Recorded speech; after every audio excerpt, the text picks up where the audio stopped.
Ready? Yes, I'm ready. We'll begin with the Pledge of Allegiance. I pledge allegiance to the flag of the United States of America and to the republic for which it stands, one nation, under God, indivisible, with liberty and justice for all.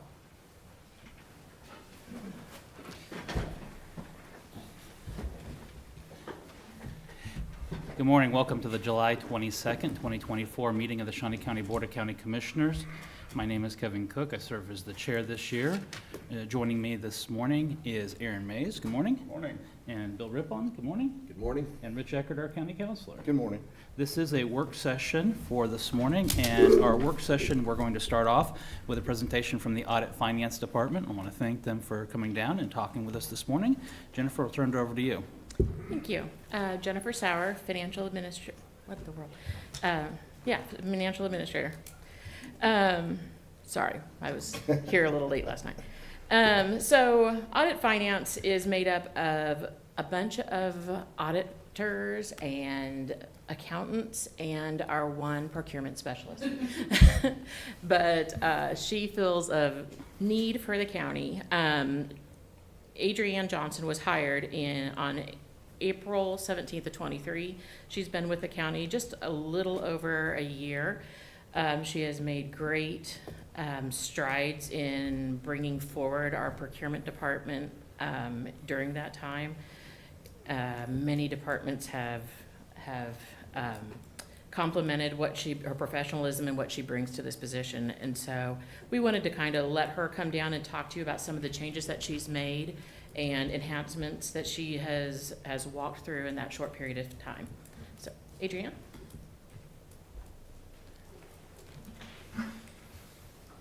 Good morning. I'm Adrienne Johnson, Procurement Specialist in the Audit Finance Department, as Jennifer said. And as she said, I'd also like to talk to you about the bid portal and the process. So you guys transitioned to the online bid portal in January of 2021, and I started in April of 23. We started with 578 vendors in the bid portal. And one of the things when Jennifer interviewed me and they talked to me about the position is they wanted to see more vendors participate in our bid portal and register in our bid portal. So I was pretty much tasked with increasing those numbers. And as of the end of June 2024, we were at 733 vendors, and as of this morning, we're at 740, so we just keep growing.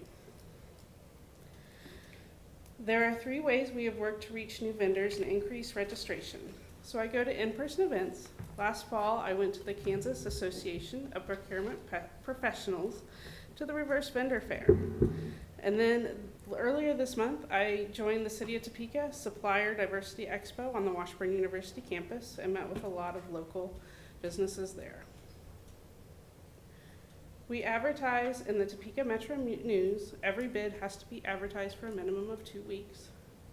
I co-post on Demand Star, increasing nationwide vendors seeing our bid, and then we post some on social media.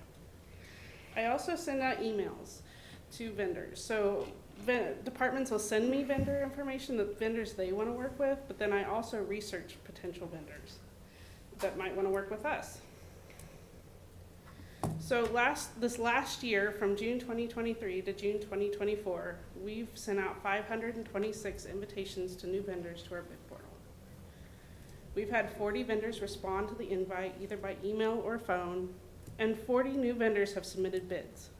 Now those numbers are the same, but they're not the same. It's just a coincidence. Some vendors respond but never submit a bid, and some vendors submit a bid and never tell me they're going to. So it's just a coincidence. We've had 7 new vendors over the last year award bids. So there's an argument sometimes that RFPs don't save us any money and we don't see savings, but we do. Last year, because I researched and invited new vendors to the bid portal, it resulted in a savings of a little over $4,000 when Public Works awarded $14,000, awarded a new vendor on the bid on de-icing salt. And also last fall, an RFP versus using co-op pricing, we saved an estimated $38,000. So on both of these occasions, we proved, once again, that competitive bidding, when done correctly, can save money. I've started tracking this since January, and currently, our bid stats, the other argument about our bids is that it takes a long time to do a bid. The shortest time frame is around 28 days. We're averaging right now around 33 days for an RFP. But if departments come to me before they go out to bid, and we talk about what they're gonna do and what they're gonna need, we can get that bid out really quick once they've asked to go out for a bid, and then we get it out, and then they come back and award it. It can take a little time. It doesn't have to take a long time. So if you're wondering, if you're a vendor listening and you're like, well, how do I get signed up for this bid portal? You go to snco.gov, and in that carousel, you'll see the online bid portal slide, and you just click that and it'll take you there. Or down in the corner, you can sign up for purchasing bids, requests, and vendors, and you can click on there and you can get signed up. It's free and it's easy to do. It's not complicated, and if you have any questions, you can always give us a call. Thank you for the opportunity to provide everyone with information on the online bid portal. So I think a couple of questions that I sometimes get asked is as it relates to state contracts and pricing, let's say audiovisual. So if we have a department that wants to, I don't know, buy audiovisual equipment, speakers and TVs and things like that, there's a thing called the state contract pricing. But are we looking at other companies that might be local here into Shawnee County as well to see if maybe their pricing is different or maybe even more competitive than state pricing? If the department reaches out to me, yeah, I can help them with that. Okay. I'm always glad to call and get pricing. And then I think the other thing that sometimes I get asked is there might be smaller companies that just aren't even aware of what the bid process is, and I know that we're doing a lot to try and get that out. Let's say it's tree trimming. I mean, we see that there's a lot of small tree trimming companies in Shawnee County. How are we getting words out to the small companies like locals? So, yeah, and I talked to a lot of small businesses at the City of Topeka event earlier this month. Beyond that, we do post some on social media that, when we have a bid that I think maybe somebody, might know somebody and be like, hey, did you see Shawnee County is doing an RFP for tree trimming? We work to get that out. Okay, So. great. Commissioner Reyes, anything? Well, I was actually going to ask a very similar question to that, and so I think I'm okay. How does the competitive bidding compare to like some of the co-ops that, It just varies. That one time we were really lucky, and that competitive bidding did save us $38,000. But sometimes the co-op is the easier and quicker way to go. Sometimes you still want to take that time to go out for RFP. Sometimes we have to if it's federally funded. that's it? All right. Well, I want to thank you for everything and growing that and continuing to grow that. Anything that we can do to get word out to the community, to small vendors and small companies too, because while we have big companies that come to mind, like or McElroy's, and sometimes small plumbing needs might be better fit with a small company. So, Yeah, definitely. all right, thank you. Thank you.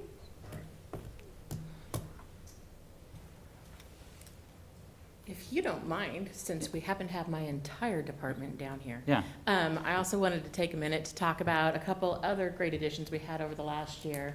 In June of '23, we also added our internal auditor, Karuva Kaseke, and we added our accountant for accounts payable, Lisa McGowan. So they both have been great additions to our office, and everybody probably already knows our previous internal auditor and now our deputy financial administrator, Andrea Forbes. But we call ourselves a small but mighty crew. There's a lot of work that comes through our office, and these are the ladies who help make that happen. So Great. I want to thank them for all the work they've done over the last year. I think it's amazing, just a small group, but you guys do get a lot done in the county. Yep. So thank you. And not just that, but, I mean, there's a lot of This is a busy time right now, I know that, and put that with the new budgeting software and the new grant software and everything that we're trying to, and a new director Yeah. this year. I know that it's probably a lot this year for you guys, so I appreciate it. Yes. The last 12 months have definitely been a time of change for our department. It was a great department to begin with, but I think we've made some great improvements over the last 12 months. So we look forward to the future. Great, okay. Jennifer, are you fully staffed now? We are not, so if you'd like to join us, please, please. We are looking for, and one more auditor to come and focus mainly on the receivables side. They would be auditing all of the revenues for Shawnee County, including our tax distributions and redistributing that back out to our local governments. So it's a critical position that we need, and it's an auditor one position, so please come apply. Well, thank you for all you and your staff do. I know you help keep everybody in line with their budget, as well as those three commissioners. So thank you for everything you do. Thank you very much. Agreed. Okay. That's all we had for our work session. We would now move to the next item, which is public comment. Is there any public comment? Takes us to administrative communications. Is there any administrative communications this morning? Morning, Commissioners. Mark Price, Information Technology. A lot more people probably know about my department now since Friday. As most people are aware, there was a global update that took down many lines of service. We are a user of CrowdStrike, so starting at about 2 a.m., the Sheriff's Office, jail, all other functions of Shawnee County pretty much ceased. We started working on it as soon as we became aware of it. By about 6 a.m., there was a fix put out, but that meant we had to go and touch every single computer in the county. When I got into work, we started bringing up all of our servers, focusing on our public safety. By about 10 o'clock, we had the Sheriff's Office and jail functioning as what I would say as normally as possible. They were able to dispatch through their software, do bookings and other functions, and then after that, my staff went out and touched most every computer in the county. I looked up the list. We have about 100 computers left to touch. Most of those are in little outlying areas. You know, people don't think about Rossville has a public works shop. 46th Street has public works, solid waste, and parks, public works shops also.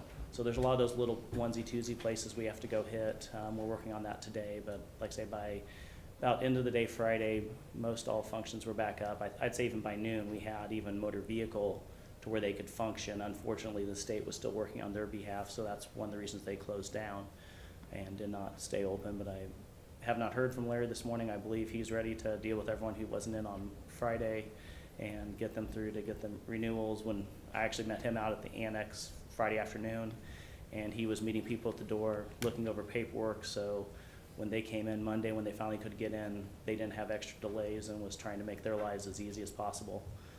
I want to definitely acknowledge and thank all my staff. They really stepped up on Friday and really made me look good, because this was a 1-minute fix realistically on each computer, but it was touching every computer.